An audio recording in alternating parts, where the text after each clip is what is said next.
Dear Wizards, this is in no way meant as an attack, but more of an honest criticism of a company/game I've grown up with. I've played Magic since I was 8, that was 16 years ago. Jesus, and think I have some weight in my opinions and have some points of improvement for the state of the game. So let's just get right into it. We'll start small, which ironically is what I want you to do. Now Wizards, I know you know that your little Magic playing goblins love us some big epic spells and creatures. So let me ask you a question. In a world full of giants, what does being a giant even mean? When almost every rare and mythic doesn't even have room for flavor text, we have an issue. Now Wizards, you may see the community not responding to these big epic cards that you're dropping the way you want us to, and your gut instinct may be to take the easy way and attach your game to another company that's really popular right now. But please, listen to me. Fight the urge and just... What the fuck is that? Now this isn't to say never do crossovers, but like, can they make sense or at least actually be funny? Warhammer makes sense. The aesthetic, everything. I really enjoyed Warhammer actually. D&D, it may be a little weak of a set, but it makes sense. Fortnite? Walking Dead. It makes me feel cheesy playing with or against these cards if I'm being honest. And don't think I'm far off by saying the community feels the same. Speaking of community, you need to make entry level into the game 1, cheaper, and 2, easier. Now, I can hear you typing, what about Magic Arena? It's free. What about it? A clunky game with new complex cards that teach new players in the slowest, grindiest way possible how to play the game. If I started out playing Magic on Arena instead of playing it at recess or in real life with my friends and family, I wouldn't love the game. I probably wouldn't even still play it. So the question is, how do we make it easier and how do we make it cheaper? Well, Wizards, you already did it.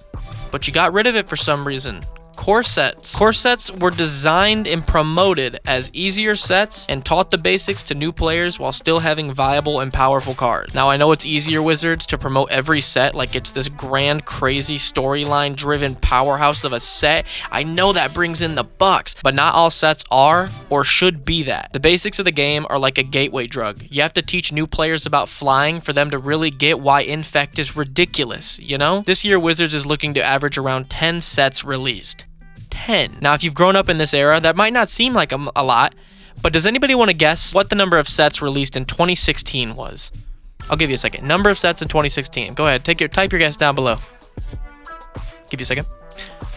4 sets, and almost every year before that, 3 sets, each a part of a block. Wizards of the Coast is the definition of fixed what wasn't broken, dick stuck in fan, directions unclear. They already had core sets and dropped them for the lucrative option. Wizards already had block sets and dropped them for the quantity over quality route. Block sets 1 forced Wizards to not release so much product, and it also forced Wizards' design team to put lore and power level care into the cards they were creating because they didn't get a chance every other month to make 1,000 new ones. The new sets feel like they're trying to get a cheap gasp out of the cards they drop, like, is that Mishra? Oh my god, is that Finn from Adventure Time? On a Magic card? But that's not supposed to...